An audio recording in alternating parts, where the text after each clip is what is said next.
Good morning and welcome to Bazaar Morning Call. I'm Anuj, with me Sonia, and Prashant is back, of course. We had a very strong day yesterday. I'm saying that because the market from the gap down really rallied big, and the Nifty held out 20-day moving exponential moving average, ended at the highs yesterday. Something which we had said as well when we started the show yesterday, that was possible because there's clearly some signs of decoupling which you are seeing now. And of course, crude's decline remains a big positive for India. It has declined on margin even more at 88.6. The dollar index has retreated, so that's a positive. Not that, at 110.5, it anyway was acting as negative for the market. SGX Nifty is indicating that for those who bought yesterday, this is going to be a nice ride today, 120 points higher for starters. Guys, good morning. Morning, guys. Hi, morning, Prashant. You don't sound that good, but hopefully you'll get better through the course of the day. Morning, Anuj. As you said, there's a rebound rally across the globe, and I guess that's something that the street will take with both hands. After 4 days, after 7 days, the Nasdaq has ended its losing streak, and the Dow is well in the green. All eyes will be on the global data that comes through. There's the US jobless claims data that comes through later today. Economists are expecting the jobless claims to go up slightly to 235,000 versus 232,000 last week. But this will be one of the last few data points before the US Fed meeting that takes place on the 20th or 21st of September. In that context, we've been telling you repeatedly that there's a 50 to 75 basis points rate hike that's expected from the US Fed, and markets are a bit cautious ahead of that. For our own markets, though, buying has continued. FIs bought about 750 crores. DIIs sold a bit, but nothing alarming. And this 20-day moving average, this is the level that everyone's been talking about ad nauseum, 17,630. The market has held on to it for now, Anuj, but it has tested it, a couple of times. What does that say about the texture of this market? Has it become a bit fragile, or do you think that it's just buying time before the next leg upwards? Sonia, look at the market yesterday, and yesterday I was making this point. Just simply buy. That's the good risk-reward trade, and the SGX Nifty low as stop loss, and that trade would work. Time to buy was yesterday, and look, this is the market in which you will have to buy when things look ugly, because the market is forgiving. 2 or 3 days later, the market moves back.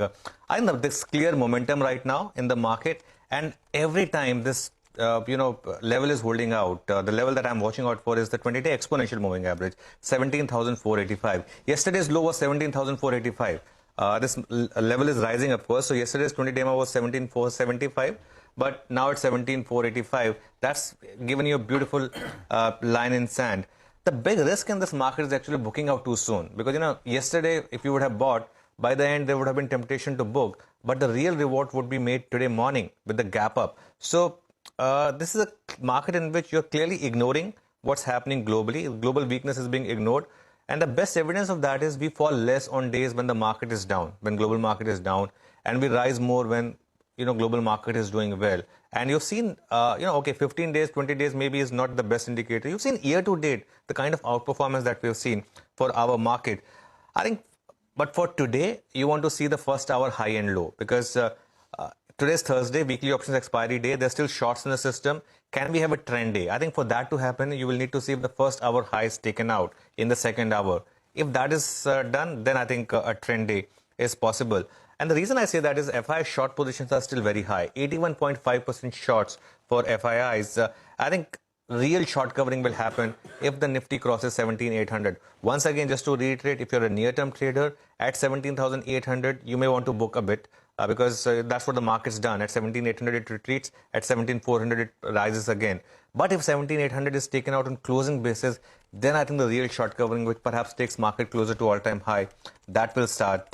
So, you may want to wait for that. The Bank Nifty is going to be interesting to watch out for, because it's something which has very strong momentum. It's not even breaking its 5 and 10-day exponential moving average. Forget about the 20-day. So that remains your strongest index despite yesterday's underperformance. And domestic stocks, I think, is still the way to go. Yesterday, you saw how a lot of these economy-facing stocks like cement, for example, were doing well. Mid-caps are outperforming, and I think that perhaps should continue. Prashant, how are you now? Better, and I plan to look on the. I was telling Sonia, I was half jokingly, but only half jokingly. I'm going to look that side and not send germs your way. I think the damage is done, whatever had to be done by now. I am better, guys, so thank you. All right, the big positive for markets is the drop in oil prices. I think that is absolutely front and center, the big one for India. And oil prices have come off meaningfully now. The Brent is under 90. But for the purpose of where oil may head, I'm going to look at WTI because the charts are a little bit more cleaner. I mean, it's not going to happen that WTI goes one way, Brent goes the other. So WTI prices close below the $85.41 mark. What is that? That is basically a former resistance and now a support. It's also, by the way, $85.41 is also the highest point of 2021. It broke through and ended below that.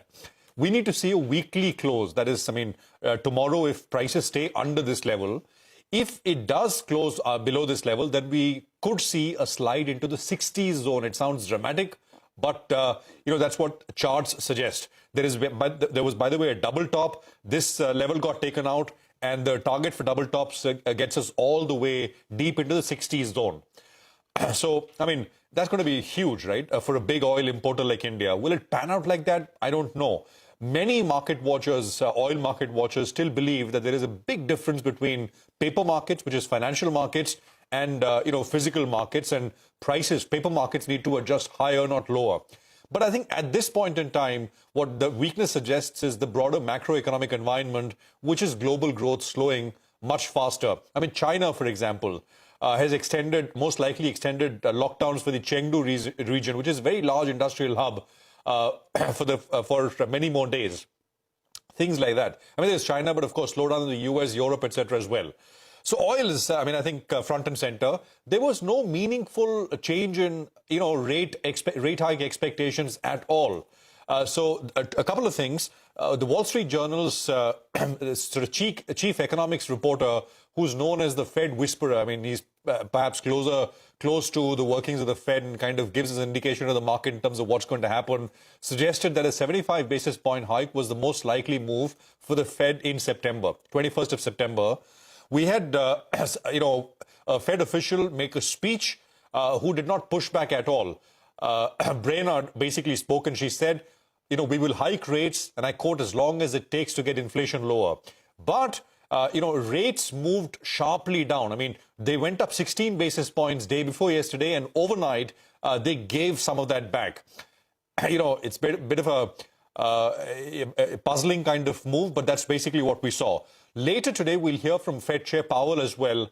Will he say something different as compared to what we heard from him at Jackson Hole, which was that 7-8 minute speech in which he was very, very clear? It's unlikely he'll say something very different. He'd want to stay on the point. But that's later.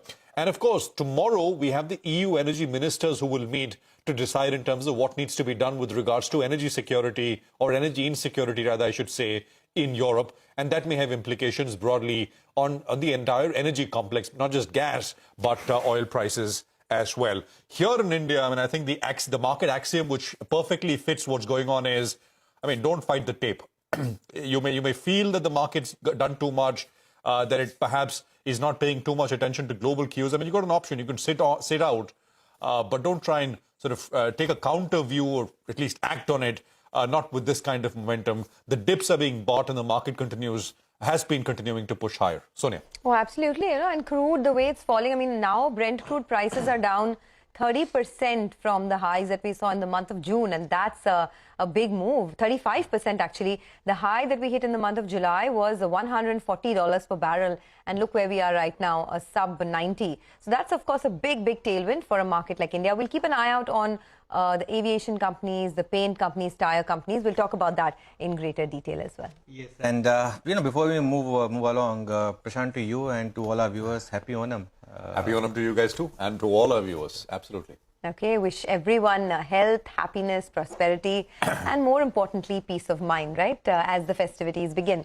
Well, let's kickstart the show on that note. The SGX Nifty is indicating that there'll be a bounty of joy this morning if you're a bull, up almost 131 points on the SGX Nifty. Rhythm Desai of Morgan Stanley is our first market voice of the day. He says triggers on balance appear to be on the upside, albeit absolute returns may stay modest in a world challenged by slowing growth. Correlations across stocks may have made a trough, but continue to signal a market driven by macros warranting wider sector positions. Morgan Stanley is overweight on financials, technology, consumer discretionary and industrials, While they are underweight all other sectors, they prefer small caps to large caps as they believe growth may remain relatively strong. Okay, let's get to some money market views. Then on the bond market, we have Dalal of Edelweiss, who says that bond market sentiment remains buoyant amid news on index inclusion and improving macros for India. He expects this positivity to continue as investors position through new issues, and he believes that recent fall in crude oil price should support sentiment. He expects the 10-year bond yield, the new one, to trade in a range of 7.05 to 7.15% in the near term. Okay, we have plenty of stock-specific action to track today. We'll get to that in just a bit. In our top 10 segment, we're looking at names like Dr. Reddy's, Z Entertainment, HDFC Life, SBI Life, ICICI Pru Life and LIC that are on our radar on the back of positive news flow.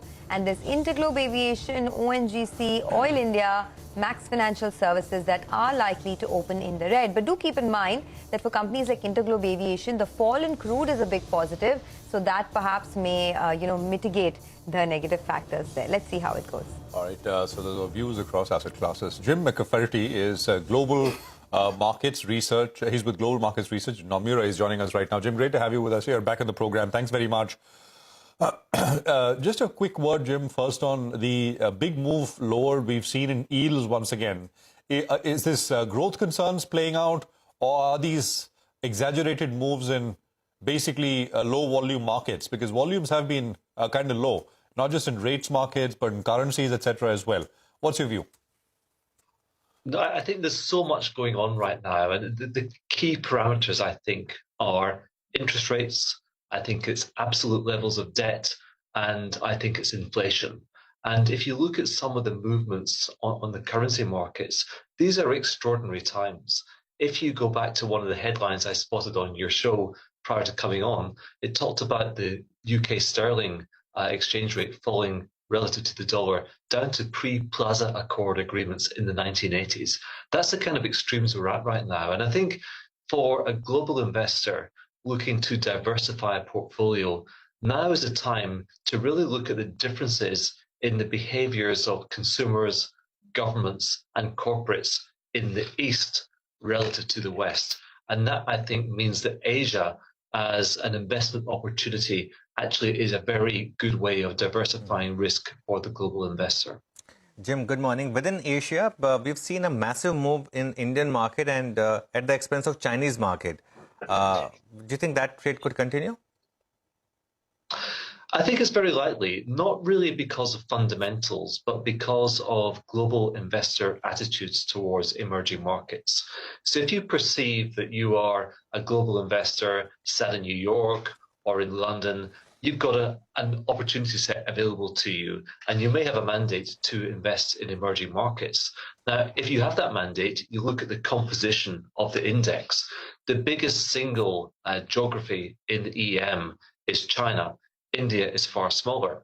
China is inexpensive on conventional valuation metrics. India, on the other hand, is quite expensive.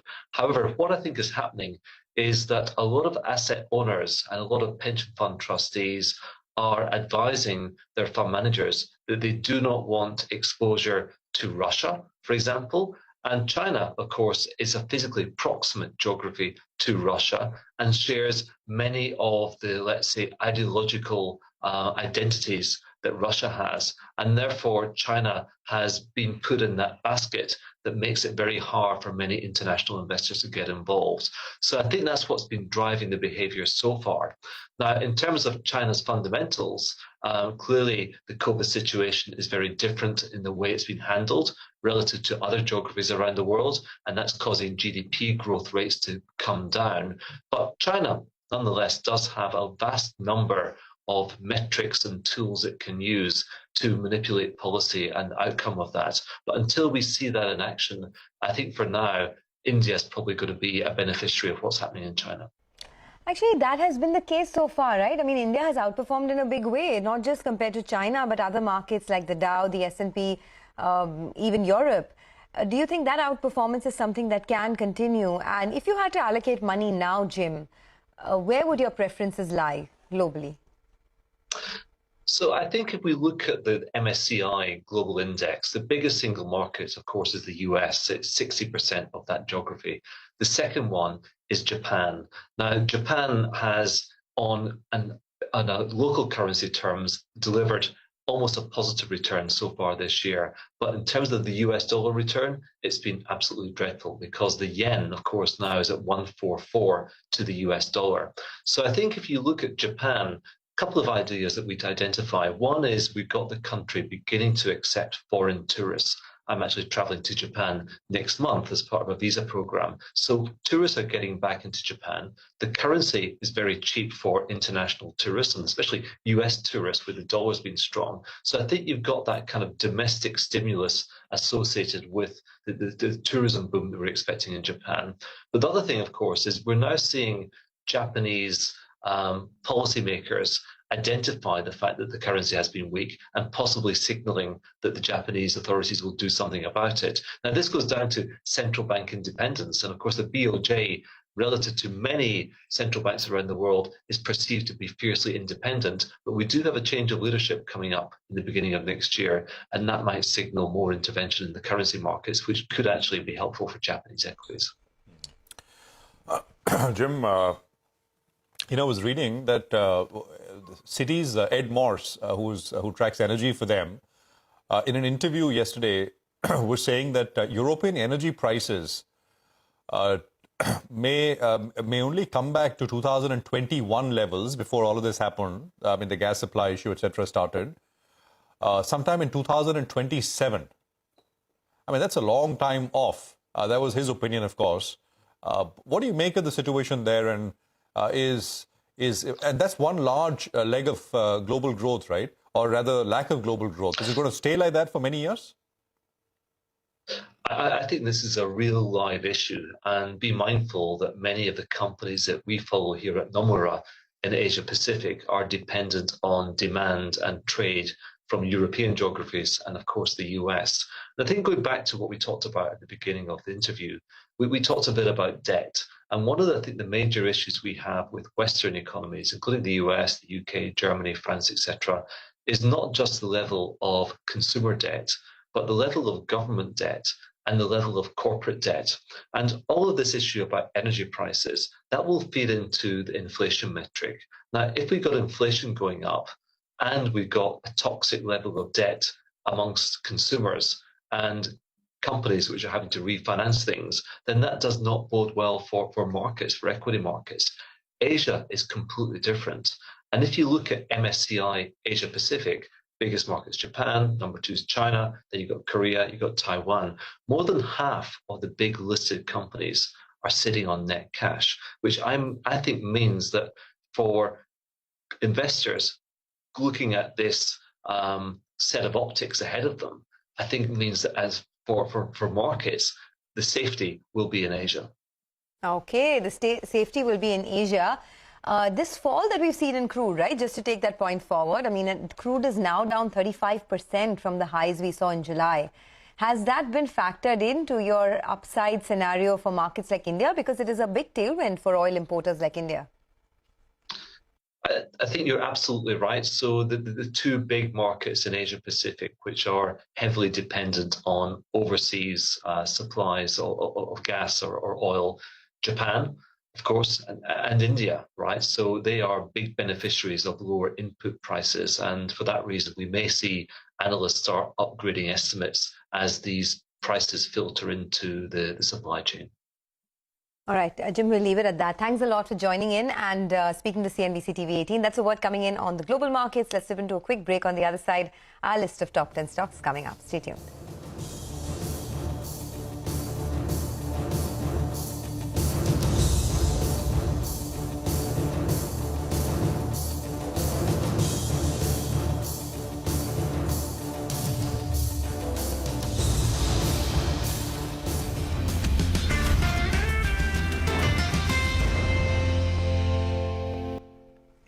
Welcome back to Bazaar Morning Call. Our research team is standing by to help you with the list of top 10 stocks as you begin trade this morning. Anuj, let me start with you. What are you looking at today?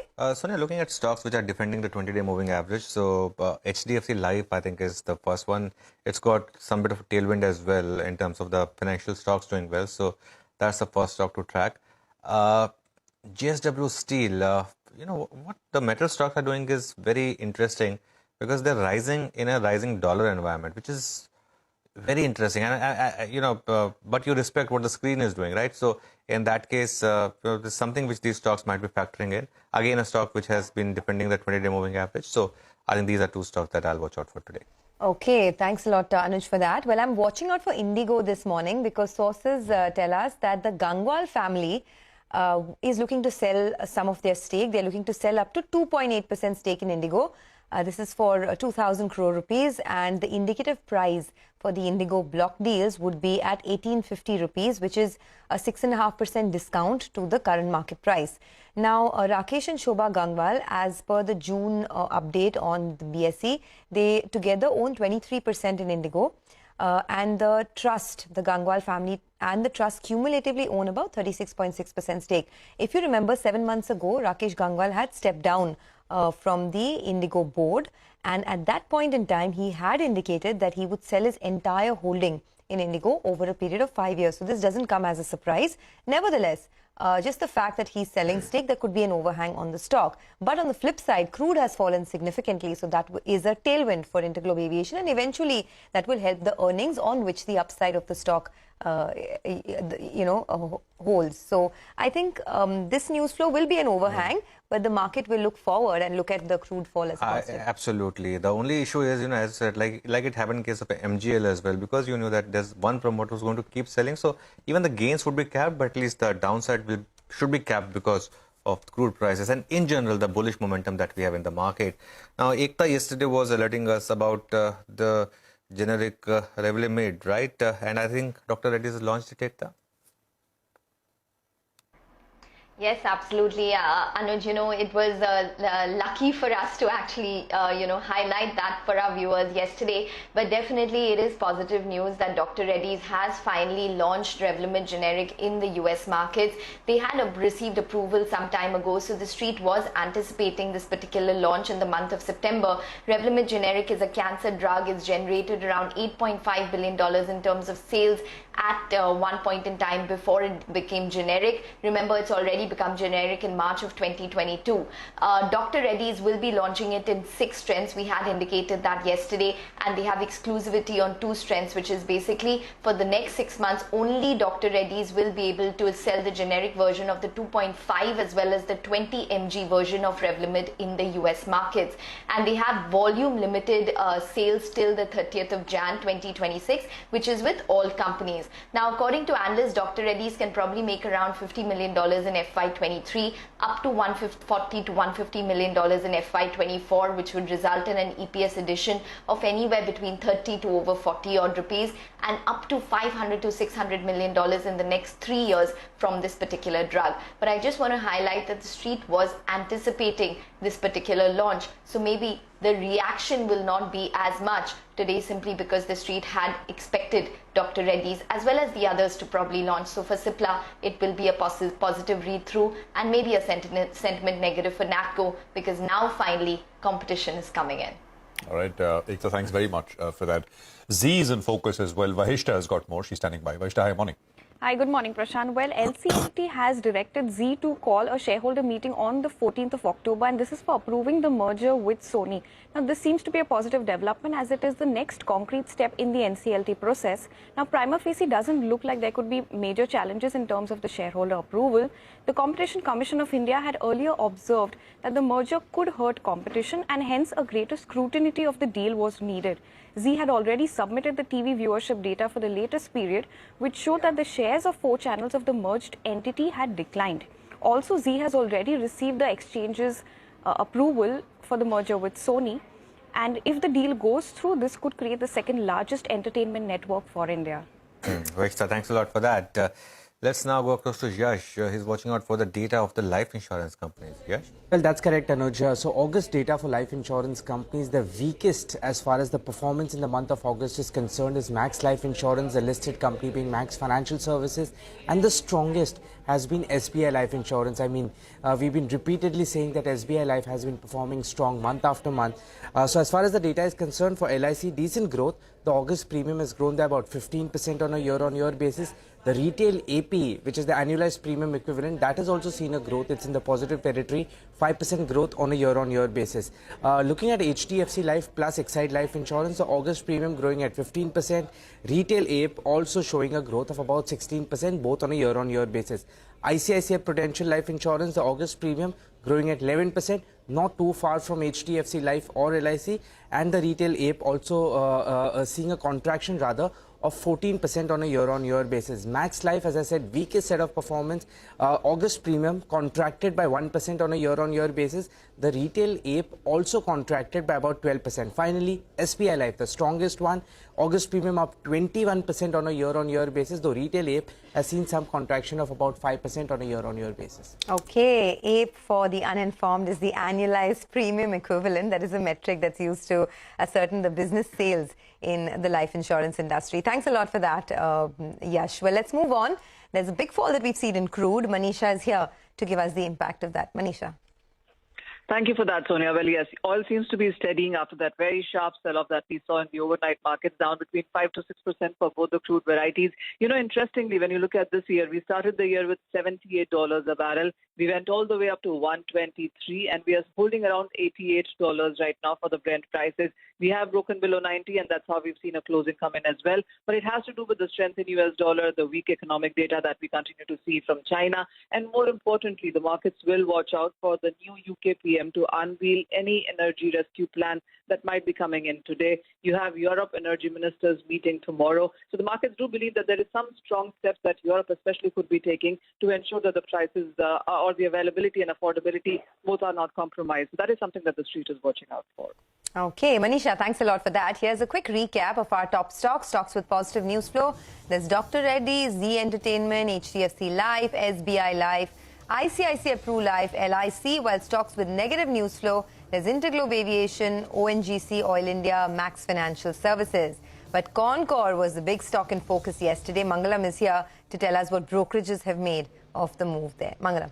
Well, a big move on Concord yesterday from both the lows as well as the highs on account of the finalization of the LLF policy, the details of which are yet to be announced. So the brokerages have written on it. They've written that, you know, while this decision is a key milestone in the path of the company's privatization, and I'm quoting Citi, which has a buy rating and a target price of 735, they say that the impact on Container Corp's LLF outgo will depend on the policy details, which are yet to be announced. And everyone else mirrors the sentiment as well. Credit Suisse, for instance, has a 700 target price, and they say that the LLF issue resolvement, actually a resolution paves the way for divestment, and the benefit may not be passed, the benefit will be passed on to the consumer, so the margin expansion may not be as much as the street may factor in. Nomura has upgraded the stock to buy without changing any of their estimates, as the precise LLF quantum is difficult to determine, and Jefferies too believes that this is a key step in its privatization process. Short point is that the benefits, however, are not yet to be calculated,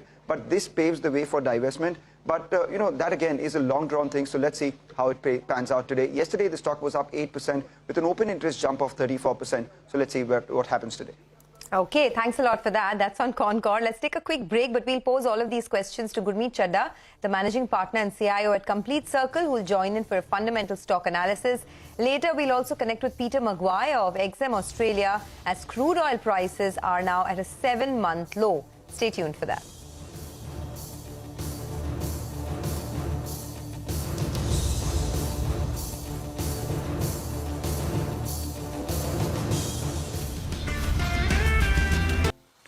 Welcome back. Well, that's the SGX Nifty up 118 points, 17,748 on the Nifty futures is what the indication is from the SGX Nifty. And I mean, today could be one of those days where the SGX Nifty actually is right, going by what's happening globally. Remember, the Nifty futures closed at 17,651, so almost a 100-point gap. And then, of course, we'll take it from there. We have Gurmeet Chadda joining us, managing partner and CIO at Complete Circle Consultants. Gurmeet, good morning. Thanks a lot for joining us. It's been such a sort of rocking market. This market's been ignoring all kind of global weakness and just moving on, especially in the financials. Let's begin with that.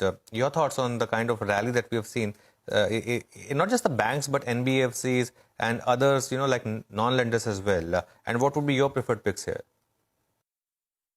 So, Anuj, I think banks obviously are a preferred trade in a rising interest rate scenario. Also, the fact that the credit costs were contained, I think we passed the COVID test in terms of banks stress test quite well with most leading banks. Even some of the smaller banks which had some concerns also, were able to contain credit costs roughly around 2%. So even the smaller ones which had stress, whether it was RBL, Federal, IDFC, etc., have been reporting decent improvement, and the larger ones are clearly doing better now.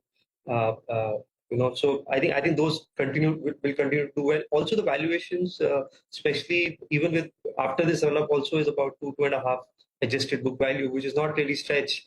As far as compared to premiums we used to command. Insurance, I think, is one sector we are looking at. It's been an underperformer for last 2-3 years. A lot of things happening, regulatory changes, COVID-related claims, etc. Discussed HDFC Life multiple times, but I think SBI Life has been standing out. What's impressed me is the fact that not only the AP growth has been very, very good. Also, the VNB margin, if you see last quarter, they were at almost 30%. It was almost like a 6.5-7% jump. And VNB is your value to new business. It's a measure of profitability. Also, their mix has been changing very well. So non-par savings is almost now 28%. And if you add protection business, that's 38-40%, which is where this VNB margin is picking up. Also, I think we are looking at Lombard. Also, I think structurally, I think that remains another good sector. I think what they are trying to do is focus within segments into profitable sub-segments. So within motor, more into CVs now. Within health, they are reducing dependence on group health, focusing more on SMEs now. A lot of new launches as well. I think the combined ratio should come down. It got elevated. It should come down to maybe 101-102% with better ROEs.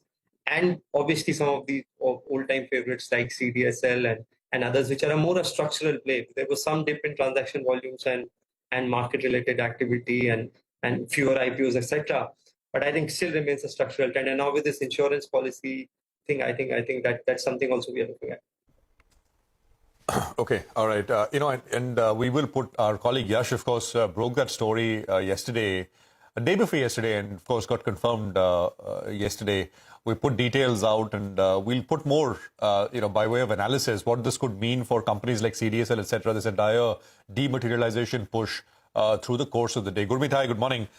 Thanks very much for being here. What do you make of this Indigo news flow, Gurmeet? Will this keep gains? By the way, do you like the business? Do you like the space? Would you want to own a business like that? And if you do, what does this sort of, sale from one of the promoters mean for your investment view?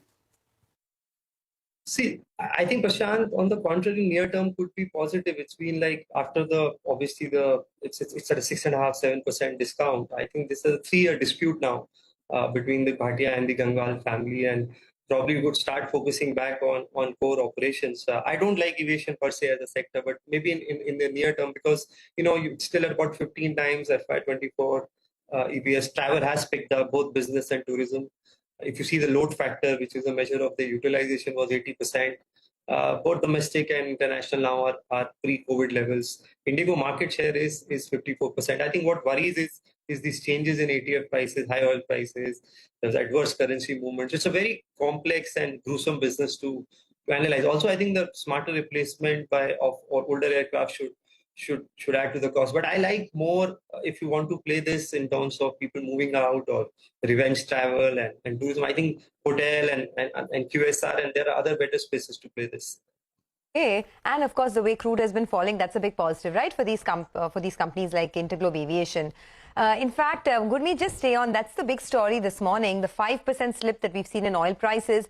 And not just today. I mean, Brent is now down over 35% from the highs we saw in July, trading at $88 a barrel. Peter Maguire, the Chief Executive Officer at XM Australia, joins us now to talk about that. Peter, good morning and thanks for joining in. The fear is that demand could be hit further because of what's happening in China and other pockets in the world. Your own thoughts on whether crude could fall further from these levels of sub $90 a barrel? Well, good morning. Yes, certainly over what we've seen in the last month and a half to 2 months have been extraordinary as far as volatility and that big sell-off. You've only got to put your mind back probably about 2 weeks, and we had WTI nearly at 98. Now it had a low overnight, nearly just under 82. So I think the downward momentum, everyone's first off worried about inflation. Secondly, demand destruction. Thirdly, geopolitical with the Russia situation and Ukraine and gas. And energy experts are saying that we're going to use less in 2022, 2023. If you're looking at the US EIA, which came out at 12.6 million barrels a day for 23, that's their forecast. Peter, so many believe that there is a significant disparity between financial markets, paper oil markets, as compared to the physical market, and financial markets need to adjust higher because structurally there is a bit of a shortage. Do you believe that, or do you think demand is slowing down much faster than any of these supply issues? I think, first off, I'll answer the second one first, which is, yes, I think demand is cratering. You've got the issues as far as China and the COVID restrictions and what's happening across the basin of China, and with the heat outages that we've seen as far as weather, and that's impacting certainly Europe as well. So there's the first part. The second part is, yes, there's always been a concern there as far as the futures market or the paper market and how it, and derivatives and how it matches the physical market. So we've got a lot of dislocation at the moment. That's going to unwind, and I think over the next month or two, I'm looking for possibly quite significant shocks in volatility and whipsawing of the market. The credit rating agency Fitch a couple of days ago said that halting of the Nord Stream 1 pipeline has increased the likelihood of a recession in the Eurozone. If that does take place, then have you added that as an incremental risk? Do you see more downsides in crude if recession plays out? Well, that's a very major impact. And yes, so there's the first part. You've got to look at what Putin's issues. I'm just making some notes here now. There is no doubt he's saying to China that he wants to be paid in yuan or ruble, so strip it out from the US dollar. There's the first part. The second part is that if Nord Stream and at the impact it'll have, it's already down 48% as far as gas deliveries this year from Gazprom. So this will only magnify and become far more crucial as each month wears on closer to winter. And that's going to be a very dire situation. So yes, on the horizon, it looks very, very cloudy, and some might say we've got storms ahead.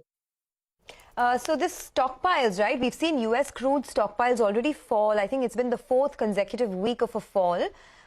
Do you see lower levels there? And finally, then, if you had to just give us your near-term and medium-term outlook on Brent crude, where do you see the levels?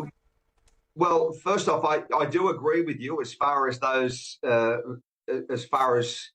reserves. So there's the first part, and that seems to be only getting worse as each week wears on, and certainly by October, I think it'll be quite tight or significantly tighter. And if you're looking at where we're looking at the moment, 88.47 for Brent, it's downward, it's looking soft. So you've got to say that, 85 to 80 has got to be a handle that possibly going to be tested, but I think it's going to be volatile.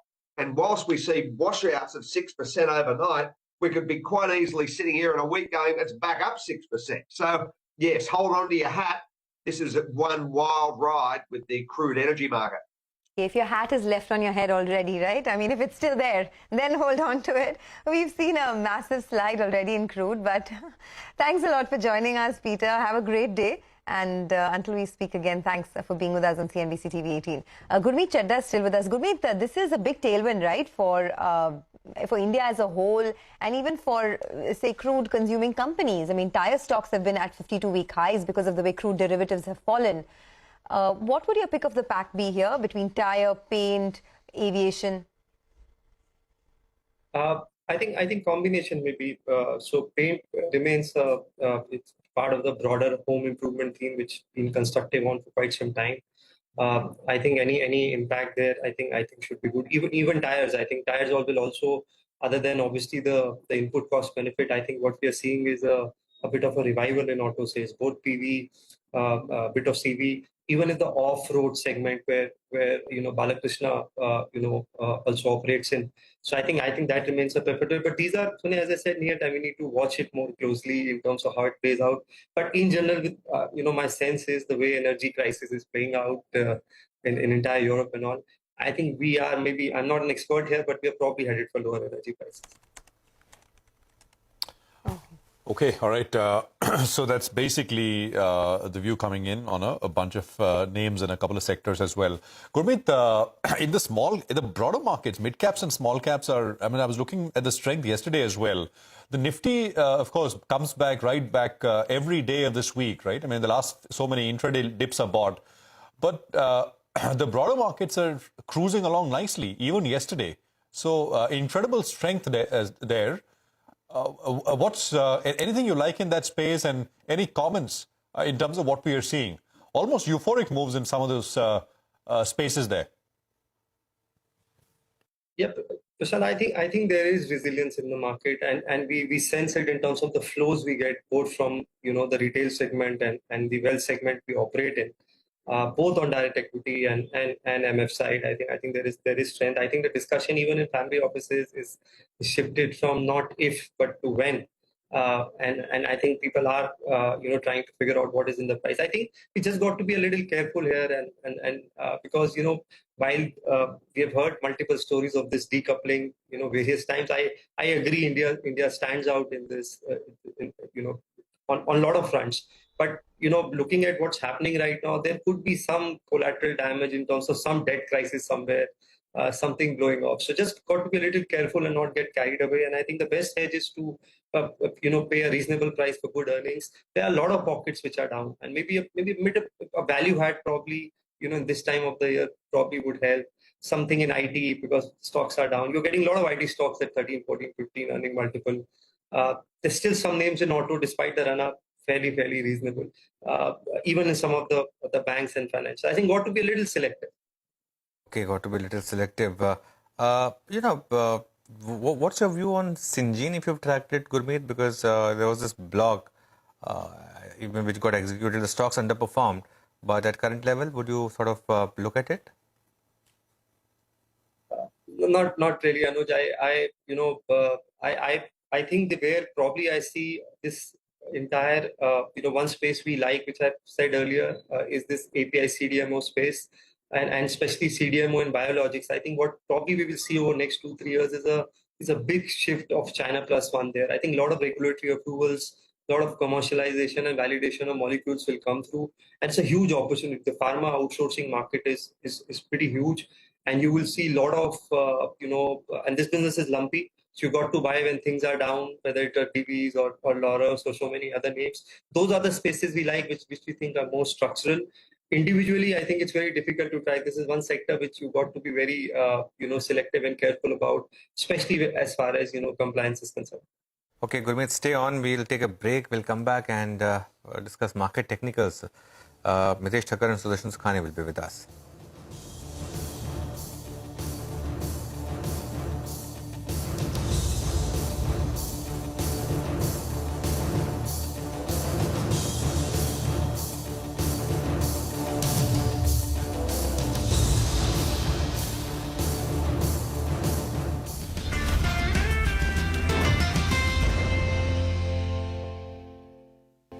Welcome back. We have Sudarshan Sukhani and Mitesh Thakkar now joining us for technical trades. The market, of course, yesterday gapped down but recovered and closed actually at the highs of the day. And this morning, the SGX Nifty is indicating a bit of a gap up. Gentlemen, good morning. Sudarshan, you made this point yesterday that the long trade may have got stopped out. But we saw that reversal in the market. So now is that long trade back? And if we get a gap up, do you take it? Yeah, good morning, Anuj. Yes, what is happening is the market is giving us a different message every day. Now, today, the long trade is back because yesterday the markets were closing at their highs and there's a gap up and there is a conducive worldwide stock market environment. I think the gap up is still a buying opportunity. Now, just above the gap up, somewhere around 17,775, 17,800, there is resistance. So, the best trade would be to look for a small intraday dip or consolidation, go long and add to your positions if that resistance is taken out. If the Nifty breaks above 17,800, add to your positions, but stay on the long side. There's a very interesting possibility that we could break on the upside, and the Bank Nifty has been outperforming. Yesterday it had a narrow range day, so it's a buy on a dip or even a buy at the opening price with a stop under 39,200. So both are buying opportunities. For the Nifty, the stop is 17,600 to start with. Okay, 39,200 on the Nifty and 17,600. Sorry, 39,200 on the Bank Nifty and 17,600 on the Nifty. Of course, you'll have to adjust them a bit if the gap up is a bit stronger than what the S6 Nifty is indicating for now. Mitesh, good morning. How would you approach Nifty and Bank Nifty today after the gap up? Good morning, Anuj. My sense is that we're still stuck in a range, so I'm not looking at a big breakout happening as yet. I think 17,750 or at the best 17,850 will come into play at the upper end of the range. So you will see supply emerge just like you've been seeing demand emerge at the lower end of the range. So I think this is still a market which is contracting.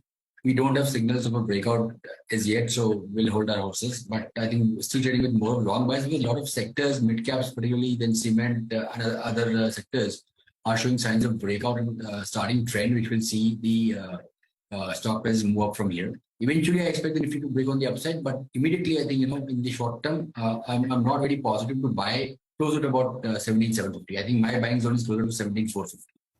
Okay. What about individual stocks? Mitesh, what are you looking at? Yeah. So I have all buy calls today. Bata India is a buy with a stop at 1903 for targets of 1980. I mentioned cement, so Dalmia Bharat is a buy. Keep a stop at 1580, look for targets of 1655. A buy on Cipla with a stop at 1039 for targets of 1080. And First Source Solution is a buy with a stop at 111 for targets of 120. Okay, First Source did well yesterday as well. Mitesh, thanks for those calls. We'll revisit your calls at 9:10. Sudarshan, what are you going with in terms of individual stocks? Well, I'm also going with Bata India. I think we see the same charts. Bata India is a very attractive buying opportunity. Stop under 1867. Coal India is a buy. If you see the charts for Coal India, the stock never corrected. It just goes on, consolidates and keeps on going up. That's a very strong outperformer. And outperformers should be bought into. So buy with a stop under 232. Just to balance it, Intellect is an intraday short. You don't have to short it immediately. If you see some weakness, go and short it. Stop above 608. And Petronet is another stock similar to Bata India, making a narrow range on the verge of breaking on the upside. That's a buy with a stop under 213. Okay. Thanks a lot, Sudarshan, for that. Well, let's go back to Gurmeet Chadda now, who's been sitting by patiently. Gurmeet, the other space that has rallied substantially is defense. Right, whether it's HAL, Bharat Dynamics, BEL, even Cochin Shipyard was telling us that they're doing a lot of work there. For a long-term investor, anything incremental that you see here? So Sonia, I think this is probably one of the things we are very constructive on. I think we have solar, which we have discussed in our portfolio, solar industries. I think it is really transformed just from a pure industrial explosives player to a very integrated player. So not only obviously the explosive demand is picking up, export is picking up. There is Coal India happens to be the largest client, so there is a power shortage, and that segment is doing well. They recently got orders in hand grenades, in rocket ammunition and command center. One of the startups they're invested in recently raised about 400 crores, which is Skyroot. They've got into drone as well. So remains a very, very good play. Obviously, the stock has run up significantly since last time we've discussed. So maybe in the near term, the valuations may catch up. We also continue to track HAL and Bharat Electronics, and there'll be some more names which will be emerging. Ministry of Defence just awarded almost 30,000 crores worth of contracts in July, which were in mid-quarter carbines, aerial command center, a lot of spaces, but there are a lot of dominant players. So what happens in defense is we should not get blinded by order book, because what you're getting now probably you bid it a few years back, and the execution takes maybe 5 to 6 years. So it's a series of order book which is important. So if you've got order book, that's when your cash flows start coming in, because you get 20-25% upfront. So if you have, let's say, order book for last 3-4 years, that's when the cash flows catch up, and that's an important metric to track. Gurmeet, at the margin, is there some interest? There was a BNK note yesterday highlighting how IT perhaps is a place which will weather the storm and growth rates will continue to be strong over a longer period of time. Anything you like in that space? IT services. So, Prashant, I think differentiation will happen. It happened in specialty chemicals last year, and it happened in the API CRAM space. I think now it will happen in IT. I think you got to see the mix of the revenue. So let's say, for example, Infosys in large cap. If you see for last 2 quarters, the retail, manufacturing, even life sciences vertical has been doing well. It is the BFSI which has been a little soft. In fact, last quarter was only 1.5% segment-wise. Similarly, if you look at, let's say, Tech Mahindra, where communication is, let's say, 40-45% of the revenue, probably should get a leg up. And I think probably we've seen the worst of margins for them as 5G rollout globally picks up, right? So you got to be selective here. Another subspace I like is this engineering, research, and design. I think this is more core, and this is not as discretionary as what the street makes out. That's why a lot of companies in this space get higher valuation. I think India's share, as per NASSCOM in ERD alone, will go up from 15 billion to almost $60 billion in this next 5, 6, 7 years. So that's one space which can grow at probably 20%, and some niche players can probably do 25%.